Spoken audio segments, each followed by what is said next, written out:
That's right. It's KP's Video News, y'all. Yep. You know how I do it. It's Friday, February 4th. Friday, February 4th, man. Well, we the only ones that's hung up on time. You know, we the only ones, people, human beings out. We're the only ones that's hung up on time, man. We just get caught up from the time we wake up to the time we go to bed. What time is it? What time is it? What time is it? All day. We trying to figure out what time it is. Stop looking at your clock and just enjoy the day. Go through the day. Let the time do itself. Oh man, you forcing yourself to do time and you're not even locked up in jail. You just doing time at home. Wow. Okay, anyway, former Tennessee deputy convicted of federal civil rights offenses. That's right. Former chief deputy with the Grundy County Sheriff's Office in Tennessee was convicted of federal civil rights offenses on Friday, the Justice Department announced. Tony Bean, 61 years old, was found guilty of using excessive force against two people he had arrested all the way back in 2017, including one during his time with the sheriff's office and one with his tenure as chief of police in Tracy City, Justice Department said in the news release. Prosecutors said that Bean repeatedly punched the victims in the face while they were handcuffed, causing pain and other injuries. Tony Bean bragged about using excessive force against his victims and failed to report his uses of force, the Justice Department stated. Kristen Clark, an assistant attorney for the Justice Department Civil Rights Division, said that the federal prosecutors will not stand idly by in the face of criminal misconduct by law enforcement officials. Every person in our nation has the right to be free from unlawful abuse by police officers, including the use of excessive force during an arrest, she said. This verdict makes clear that law enforcement officials who use unlawful force are not above the law. Bean has previously faced charges. It was not immediately clear what charge the former chief had previously faced, and the Grundy County Sheriff's Office Facebook page is filled with photos documenting the numerous awards and recognition Bean had received during his service to law enforcement agency, and those accolades, all these accolades about Tennessee Highway Safety Office, selfless work, blah, blah, blah. Anyway, Bean faces a maximum sentence of 10 years in prison for each of the three accounts for which he was convicted, and he has been convicted. Gotcha. That's right, Mr. Bean. Gotcha. Gotcha. Okay. Retired Army Lieutenant Colonel Alexander Vindman filed a lawsuit Wednesday accusing Donald Trump, Rudy Giuliani, and top former White House staffers of a conspiracy against him to obstruct a congressional proceeding. Vindman, a former national security aide at the White House, was a key witness in the former President Trump's impeachment inquiry related to the Ukraine. As a result of being called to testify before Congress, Vindman became the target of a dangerous campaign of witness intimidation by Trump and a group of conspirators, according to the lawsuit filed in the U.S. District Court in D.C. Vindman testified that he monitored a phone call between Trump and the Ukrainian President Zelensky, which resulted in the whistleblower complaint that sparked the impeachment inquiry. Trump was accused of pressuring Zelensky to investigate his political rival, Joe Biden, and Biden's son, Hunter Biden. Defendants named by Vindman's suit are former President Donald Trump Jr., Giuliani, his personal legal counsel, Daniel Scavino Jr., White House Deputy Chief of Staff, Julia Hahn, the special assistant to the president. The suit said the unlawful conspiracy targeting Vindman included the defendant as well as President Trump and other close aides and associates not presently named as defendants. Vindman is seeking compensatory and punitive damages. The suit says uh, Vindman seeks a long overdue accountability for unlawful actions knowingly undertaken by close associates and allies of the former president to help him obstruct a constitutional proceeding by intimidating and retaliating against a key witness. Vindman's suit said in late 2019 and early 2020, Trump and his allies, including members of the White House staff, Trump's family, and personal legal team, conspired against him. It alleges that they engaged in intentional, concerted campaign of unlawful intimidation and retaliation against the sitting director of National Security Council. Vindman said the conspiracy was aimed at preventing him from and then punishing him for testifying truthfully before Congress during impeachment proceedings against Trump. The alleged conspiracy has severe and deeply personal ramifications for Vindman that left a strain on the democracy. And in 2020, Vindman announced his retirement from the Army, citing bullying and retaliation. And yes, they did bully and retaliate against him after he testified. He testified and he told the truth. He told the truth. They wanted him to lie or not testify, and he told the truth, and he ended up suffering for it. He ended up losing his job, and he ended up losing his career behind telling the truth. Yep. So here we go. This is the on with the next story. Former Miami Dolphins head coach Brian Flores is suing the NFL and all 32 teams, alleging racial discrimination in the hiring process of coaches. In the lawsuit filed Tuesday, Flores alleged the Giants had settled on Brian Daboll as their head coach days before they were scheduled to interview him. He completed his in-person interview with the franchise last Thursday, and Daboll was named as the Giants' new coach a day later. As part of the lawsuit, Flores include evidence that Belichick mistakenly texted him days before the interview, congratulating him on getting the job. Belichick believed he was texting Daboll. Said, sorry, I screwed this up. I double-checked and I misread the text. I think they're naming Brian Daboll. I'm sorry about that. Sorry about that, Flores, the text. And the Giants released a statement in response saying Flores was in the conversation to be our head coach until the 11th hour. The team did not deny it had settled on Daboll before interviewing Flores, but noted its impressive and diverse group of candidates. Flores spent the previous 3 seasons at Miami Dolphins coach, going 24-25 before being fired. He led the franchise to back-to-back winning seasons, 20 and 21, making it the first time since 2002 that the Dolphins had pulled off that feat. So he did something that hadn't happened in over 20 years, and they fired him. So while Flores did a stellar job in Miami, it may have led him to be a candidate for other coaching opportunities. He's considered a candidate for the Houston Texans. A 40-year-old released a statement saying he is focused on a bigger picture of helping end racism in the NFL. God has gifted me with special talent to coach the game of football, but the need for change is bigger than my personal goals, Flores said. In making the decision to file the class action complaint, I understand that I may be risking coaching the game I love and has done so for my family and me. My hopes and sincere hopes is that by standing up against systematic racism in the NFL, others will join me to ensure that positive change is made for generations to come. So it's, something, man. Something, it's, but I'm going to tell you this is a sidebar. So NFL, the way it is, if you want to call it that so-called good old boys club,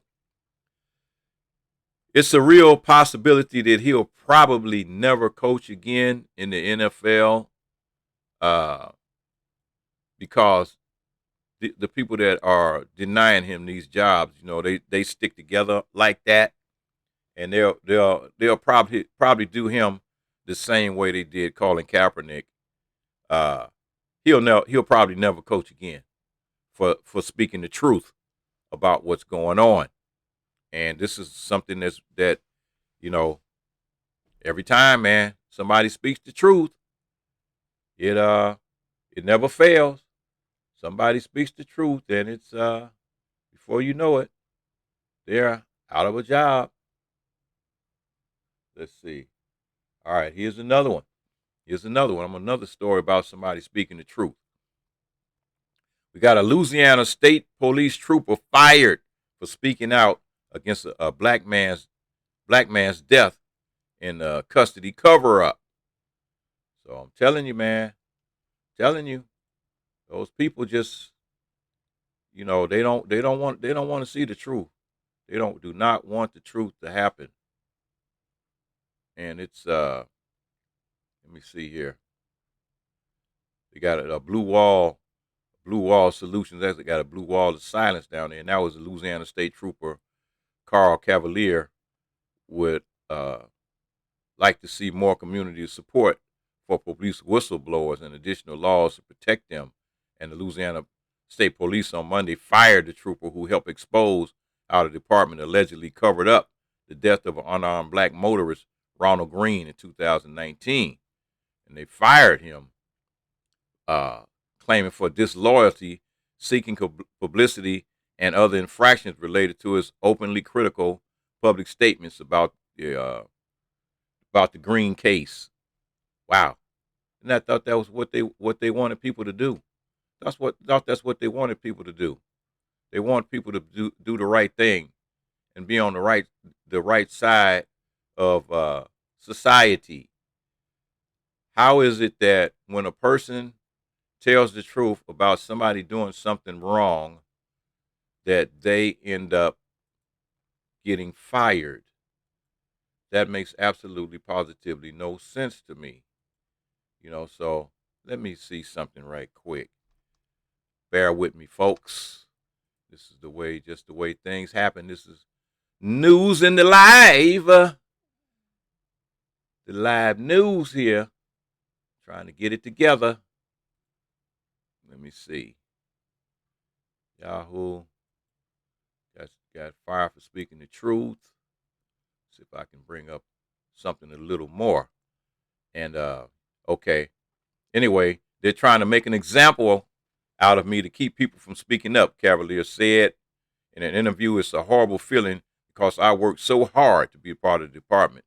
Cavalier is one of several police officers featured in a recent series on law enforcement's Blue Wall of Silence, and said new investigations found out that departments around the country, especially in Louisiana, frequently retaliate against whistleblowers in order to hide misconduct.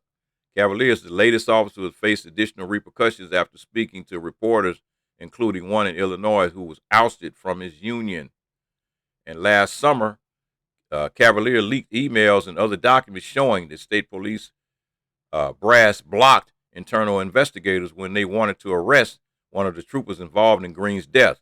Then he sat down with the interviews to explain the evidence.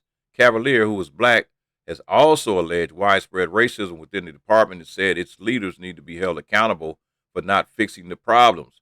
The department is currently under federal investigation into the Green case and possible obstruction of justice, and no troopers have been charged with the crime in Green's death. The state police suspended one officer involved and fired another, and a third trooper died in a single-car vehicle crash hours after he learned he would also be terminated for his role.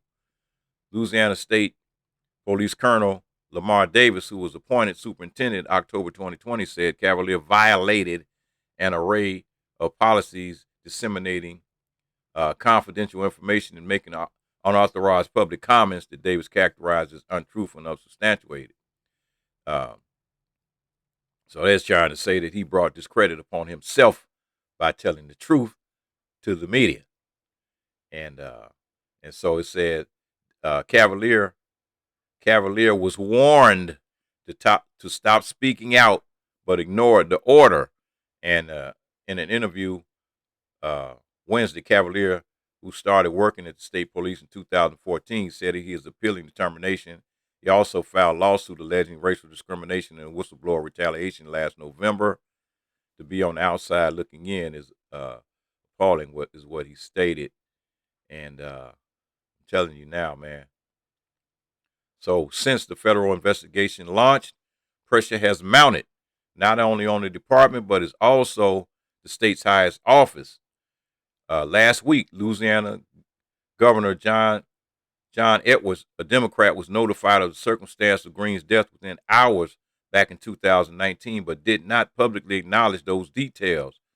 At the press conference yesterday, Edwards denied taking part in the cover-up or stalling an investigation into the case during his re-election bid. Nothing like that has ever happened because of me, he stated.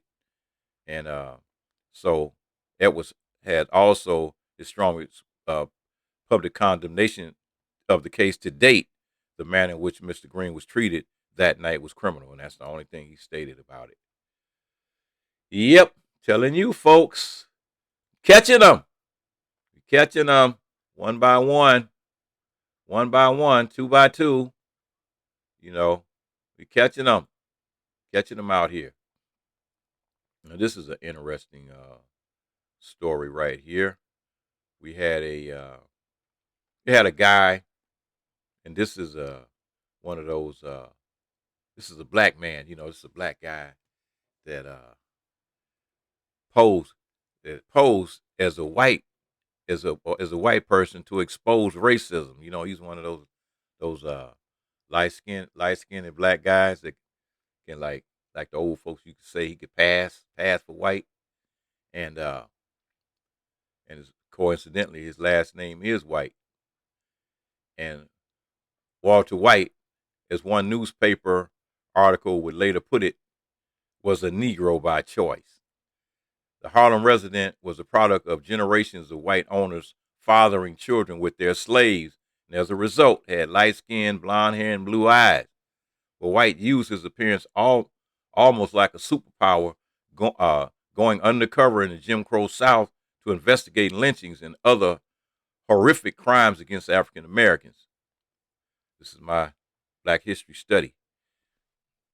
It stuns me how few people have heard this story, says A.J. Bain, author of the biography White Lies, The Double Life of Walter White and America's Darkest Secret. It's the name of the book. And while White was born in 1893 and grew up in Atlanta, in 1906, a race riots tore the city apart. In a possibly apocryphal story, White described a white mob showing up in front of his house. His father, a postal worker and religious man, handed his son a shotgun and told him to start shooting once the mob crossed the lawn's edge. Shots rang out elsewhere, and the mob luckily dispersed, but White was left with a clear sense of identity.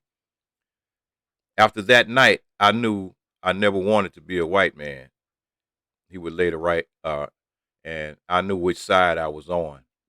He began working with the NAACP as an adult, and in 1918, he moved to New York for an executive job in the group's Fifth Avenue headquarters. Just 13 days into his tenure, he read a newspaper article about a Tennessee black man who had been burned at the stake by a mob of 1,500 white volunteered to investigate firsthand. Posing as a white traveling salesman, White chatted up locals and easily identified the perpetrators. His report, published in 1918, The Crisis, created a modest sensation, as he described it, though Tennessee's governor publicly refused to condemn the killers. White also went undercover to look into the infamous 1921 Tulsa Race Massacre, in which an affluent black neighborhood was burned to the ground after an African-American teenager was accused of touching a white woman in the elevator. And so what it said in parentheses was that he accidentally stepped on her toe. and they tried to act like he did something else. To guard the town through the violence, the sheriff began deputizing random whites. A white volunteered at his hasty swearing in. The man next to him remarked, "Now you can go out and shoot any black, any Negro you see, and the law will be on your side." White spent a night patrolling the city and later published a widely read report, The Nation, writing that perhaps America is waiting for a nationwide Tulsa to wake her up. Ultimately, White undertook more than 40 undercover investigations, a great risk to himself. The more famous he became for these investigations, the more likely it was his identity would be exposed, the author said. These were ritualistic tortures, burnings at the stakes, castrations. He had been uncovered, and his own fate would have been that or worse. And his work raised awareness of racial killings, but unfortunately yielded few concrete results. Walter would construct these reports and barge into the governor's office and say, "Here are the names of the killers," and still no one would be arrested. He realized that the only way to enforce the law was through a federal anti-lynching law, and such a law still has not been passed in 2019 and was blocked by Rand Paul of Kentucky.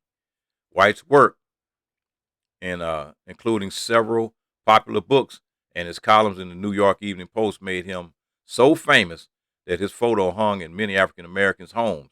He also became an important figure in the Harlem Renaissance, championing artists and writers and hosting legendary parties in his uptown apartment. George Gershwin evenly debuted Rhapsody in Blue on White's piano. But then, in 1949, came the scandal that would eclipse his legacy. The main reason many have not heard of White or his work: White divorced his longtime African American wife, Gladys Powell, and married a white magazine editor, Poppy Cannon. The split was tabloid fodder, and many black in a community felt stung by what they considered a betrayal. White's two children never spoke to him again. His sister wrote to him, "Now you're telling all the world that all this race pride and work for the Negro race was only to advance your interests, and you had no interest in them, and you want a white woman to share the rest of your days." In 1955, when White died of a heart attack at age 61, some 1,800 mourners gathered at Harlem St. Martin's Church. But to many others, White was already dead to them. Wow. So after all the stuff that he did to try to help people, when he decided to, you know, whatever happened between him and his wife, and then he ended up marrying a white lady, everybody turned on him. Everybody turned on him. So it was just like, okay. Yep. It's one of those stories, man, that plays out again and again and again. So this is gonna be the last one. I'm gonna do this one kind of quick. They had there's something, you know, this is like a story here that gets caught up. Said, and this is what happened in New York. They had fake cops that arrested a coke dealer, but they ran into the real cops in the lobby. Wow. It all started when Paris Fulton, Terrence McKee, and Rasheem Council traveled from Connecticut to the Bronx dressed as fake New York police officers, and they knocked on the front door of an apartment belonging to an alleged drug dealer, Michael Garcia. When the three amigos announced their arrival, they claimed to be cops and forced their way inside, hoping to steal Garcia's rumored cash and a stash of cocaine. Garcia fled to the bathroom, and the fake cops forced him and another person onto the ground and threatened Garcia with the gun. They demanded to know where his drugs were, and Garcia indicated in the closet.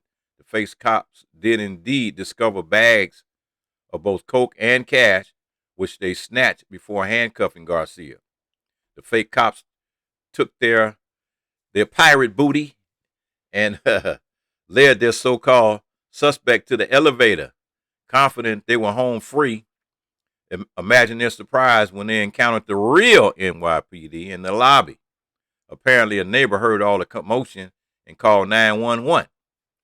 But wait, they didn't get caught, at least not yet. The fake cops exchanged some words with the real cops, then went on their merry way. The fear must have caught up to them, though, because once they hit the street, they started running. And that's when the real cops got wise to what was going on.